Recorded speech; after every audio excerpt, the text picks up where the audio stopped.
just to give you some reference, like a big thing that I look to do when I'm looking at moving money is if I'm finding a deal, let's just say it's $1 million, right? So it's like I got 500 grand that I'm looking to invest right now, 600 grand. So I'm looking right now saying, hey, what can I do with my 5 to 600 grand to make me the most money possible over a long time horizon?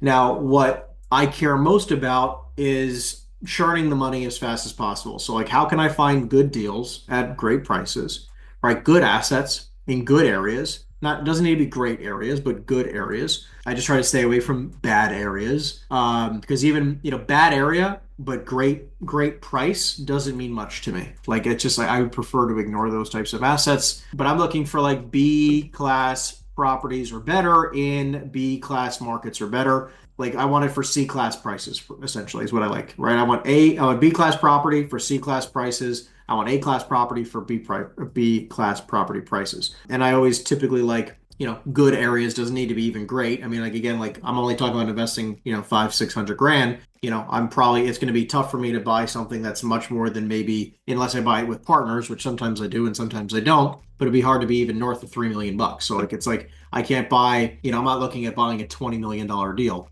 If I did a $20 million deal, I can invest my 500 in it. It's much harder. Sometimes it's harder to get a double on a $20 million deal. And that's what I'm specifically looking for. Like I'm trying to find the deals that I can buy for a million and sell for two in 2 years and then do a 1031 and roll my 500 to a million in profit and keep it going.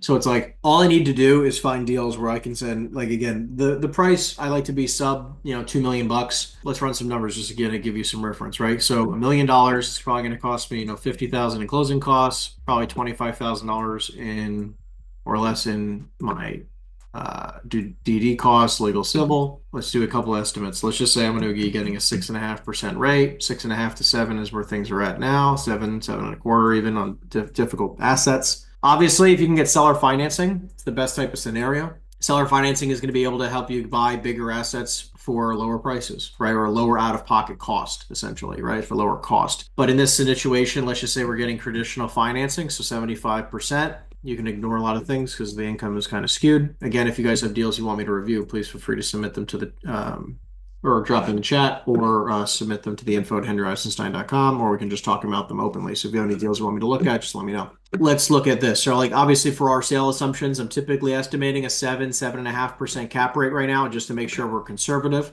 Don't want to think that we can get away with anything. I'm not going to be putting 5 caps. Obviously maybe some markets in California are still trading like that, but nothing. Oh, at least vast majority of stuff that we're looking at, nothing's trading at 5 caps on an exit. So I'm still looking for, I want cash flow as fast as I possibly can. I want to be specific with it. I'm going to take out this CapEx budget. We can put something back in here if necessary. Let's go to the income because obviously something's very off with this deal.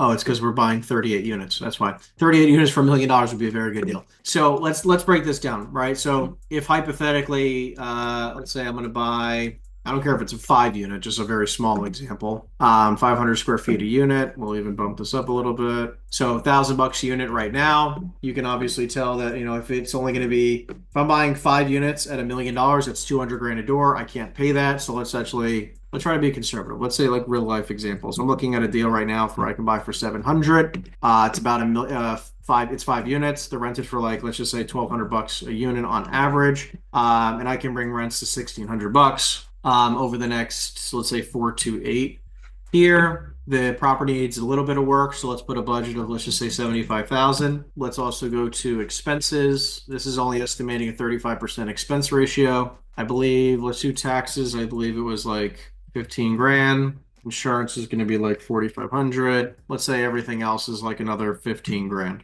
Okay, this is just everything else. I'm adding this all together, plus I have my management. So overall, it's going to cost me 38 grand a year to operate this deal. Maybe I can do 12. I mean, it's not much less, but somewhere in that range. Let's take a look, right? So like these types of deals, well, this is what most people look for, right? This is the problem. When you're looking at a small multifamily property like this is a 5 unit that I'm actually looking at. I'm looking at something for 700 grand, it's 5 units. I think it could be worth something closer to $1 million.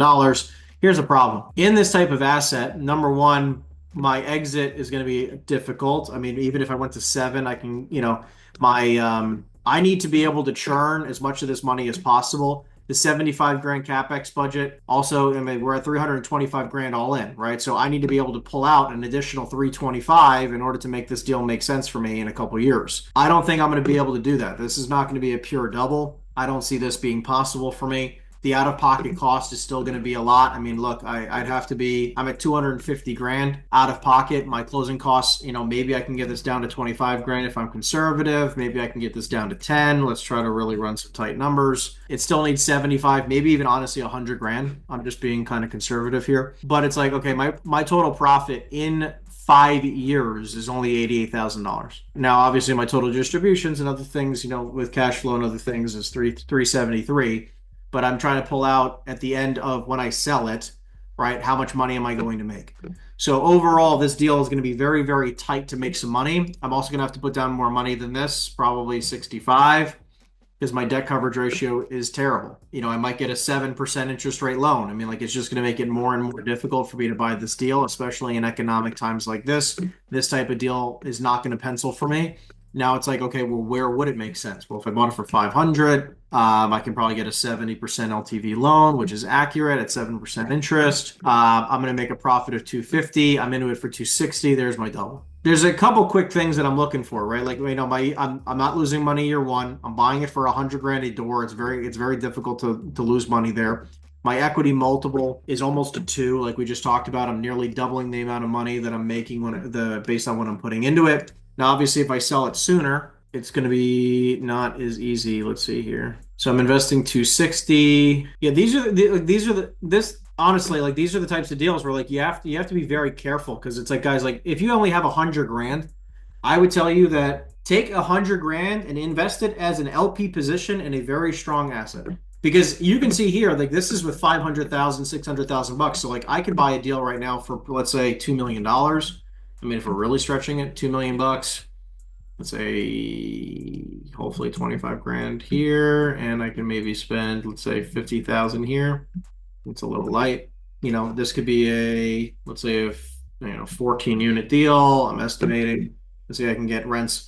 The one things I'm always trying to see is, like, okay, can I actually get rents? I get excited when I can go from like a 1,200 to like a 2,000, right? A 1,200 to a 2,000 is where big money can be made, right? Because, like, 2,000 times 14 is 28,000 a month. 28,000 a month puts me in the mid 300s, for rent. My expenses, if I can keep my expenses under wraps, and let's just say I'm going to put it at like 40,000. And let's just put this at 25K. All the rest of my expenses, 80 grand to run it. Anyways, these types of deals, I get excited. Like, I could buy it for 2 million and sell it for 3.5 million. Like, these are good deals. Like, these are the types of deals where I'm like, hey, like, how can I find more of these deals? I'm out of pocket 750, mind you, on this deal. And this actually doesn't even cover the debt coverage ratio. But, like, these are the types of deals, like, look, if I can structure like seller financing, like, I have a deal right now that I'm looking at that is 2.8 million so with seller financing. It's I think it's 20% down. It's 20% down on 2.8 million. My due diligence is probably going to be about that, but my closing costs are very cheap. It's probably going to be like another 25 grand. Right? So I'm going to be out of pocket like 610, which I'll swing the 610. But the cool thing is that, like, I think I think it was based on my underwriting on that deal. I think it was like in like 16 quarters and 20 quarters. We're looking at like this, we're looking at like a 4 sale, right? So if we're buying it for 2.8 and in 5 years we can get a $4 million sale with only 600 out of pocket, we're looking at a huge equity multiple. I can put in the 600 and I can pull out $1 million at the end of the 5 years. Like, this is how money churns. Because now the next deal, when I sell, right, now we're pulling the 1 million plus my 600. This is how all of a sudden now we're pulling. What does that come to? Like $1.7 million, right? We're pulling let's see what it'll actually be. Might not be that much, actually. Hold on one second. Cash flow. Because the distributions are also mine. So let's actually do this all together, because it'll be 100%. Okay. Let's see exactly what this would be, right? So at the end, all in money to investors out. Okay, so I'm collecting a check for, let's see, starting equity, 1.8 million at the end of sale. So 1.8 million after everything. So it's like I can invest 600 and pull 1.8 million out. this is the type of deal where like, now that includes my 600. That's the 1, 2 plus the 600. I'm pulling out 1.8 million. Now my next deal, I do a 1031 exchange. I got 1.8 million in my hand to move. I can now go find a $5 million deal, right? That I'm going to go look to invest in one, and I'll put my 1.5 down, 1.8 down, whatever it is. And I'm going to try to then take this deal and I'm going to bring this to like, again, I'm going to try to find a deal that I can buy for 5, sell for 8. This means in 10 years, I'm now, when I sell the $8.5 million deal, I'm going to be pulling $3.5 million out. Now it's 10 years, 500, 600 grand to $3 million bucks, right? And you might not get a lot of distributions along the way. You might not get a lot of cash flow along the way. But this is the strategic aspect where like now I'm going to take my 3 million and then find a $8 million or $9 million deal to invest in, right? I'll take a $9 million deal. This is in 10 years. And then I'm going to be looking for something that I can sell for, let's just say 12.8, 12.8 to 14 million. Now I got $6.5 million in 15 years, and you continue to roll it. And now it's like, okay, imagine if you just invested the 6 million bucks into a deal that, you get a 5% a year on, you're making 300,000 a year in cash flow without really doing much. But like, this is why like it's so important, the deal you find first, because if this first deal that I had, and at the 2.8 where I'm going to sell it for like 4 million and pull out the 1.8 million, if hypothetically I only do a deal and I sell for I only sell for 7, I only sell for 3.5 on this deal, I'm only going to be able to pull out 900. And now my 600's only turned to 9 in 5 years, right? Which I'm not saying is terrible, but I'm just saying it slows down the process because now my next deal isn't as big.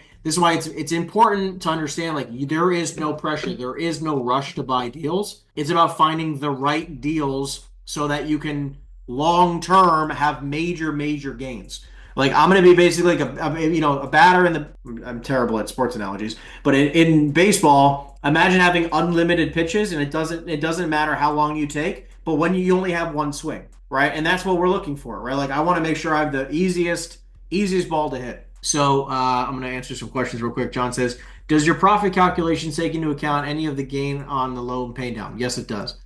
Do you typically 1031 exchange your gain into another deal? Yes, 100% of the time. The good news about us though, John, is that again, we can take commissions along the way. So like I can sell the deal, take a commission, right? So like if I sell my deal, I can represent myself. So on like when I sell for $4 million as an example, I can pay myself up to 6% commission and pay my tax on the earnings of that amount of money. And I can take that off the table, like without much issue. Now, obviously that's earned income, but it's not taxed like the 1031 money, right? So we have that ability, which is it's incredibly beneficial. Then you say, are you able to secure lines of credit against these properties so that you have cash to work without pulling money out of the deal on the time of sale? Technically, yeah, but I would rather just sell them and move up, I mean, like obviously if I have more cash in the next thing, I'm going to, like my goal is to have, like what I just shared with you guys, like this stacking, right? Like, let me see if I can just show you here. So imagine like watch, right? So let me show you the stacking, right? So what happens is that you have like property 1. Give me 1 second. Let's do this. Okay, watch this, right? So you have property 1, property 2, 3, 4, 5, 6, right? So this happens, right? This is year 1. Now you have $100,000 in this deal, okay? 100K. This might happen in year 2. And then hold on, year 3 or 4, year 6, just as examples. And each one's 100K. So you have 100K in all these deals. Every year you're going to throw $100,000. Now this 100 the important part is how much you turn this 100 into, right? So every year, right, this is going to be like, right? So this is now year 1, and now we're going to do year 2, just to show you as an example. Let me actually do it. This is where I'm saying you have an unbelievable opportunity. So this is year 2, year 3, year 4, 5, year 6. Okay, right. And now as this grows, right, now this one's going to grow by each one's growing exponentially. We're like, okay, if you can do equals, let's say every year you could do times 1.15%, so it's 15% a year, right? Each one of these is stacking by 15% a year. Now this is just your equity stacking, right? Now, so you can just see here, every time you're investing in a property, it's stacking up. Now the difference though is that now each time we look to do the deal, I mean, now this is just taking a rough conservative estimate that you can get 15% a year in the deals you look at. But like this is just to show you that like you could start with $100,000 this year, but as long as you're smart, that 100 should be $1 million as an example. So you're 10 times, you have 10 times the money on that first 100, and you should be doing that conservatively on every time you buy a deal. every time I'm looking at a deal, it's like, hey, can I get at least a 15, 20+% IRR over time on this investment, right? Because I'm working, like, again, if you're on your first property, as an example, let's just say that first deal that we just talked about would be my first deal. If I was looking at that too, I want to make sure, I don't care if it's 500 here, right? If you take 500 as an example and I can invest 500 grand a year, I want to make sure that in 15 years, it's 3.5 million fucking bucks. Now, obviously, this is only if you did 15%. Again, it could be 20%. Really, if you can really dig deep and find ways to do that. I mean, imagine you can get 20% a year every year with 1031s exchanges, and really moving your money. Like, again, you could have crazy, crazy money over a short period of time. Now, obviously, this is now 20%, and this is only if you took $100,000, but again, depending on how much money you make each year and you're smart with your money, you should be able to do something like this. These are deals that you should be able to find. Let's say only this year you have 100 grand, or let's say even just say this year you have 50 grand. You invest as an LP in a deal. The next year you have 100. The next year you have 200 grand, right? The next year you have, let's just say it goes down to 150, right? Doesn't matter. You're investing your money. Next year's 100, and then last year it's 250 grand, right? The point is that you could still have crazy amounts of money, right? Like, again, like, let's just say totals down here, 9 million bucks, right? Like, this is where I think, like, no one's paying it. People aren't paying enough attention to this, right? Where you have unbelievable opportunity by, making small investments over a short period of time.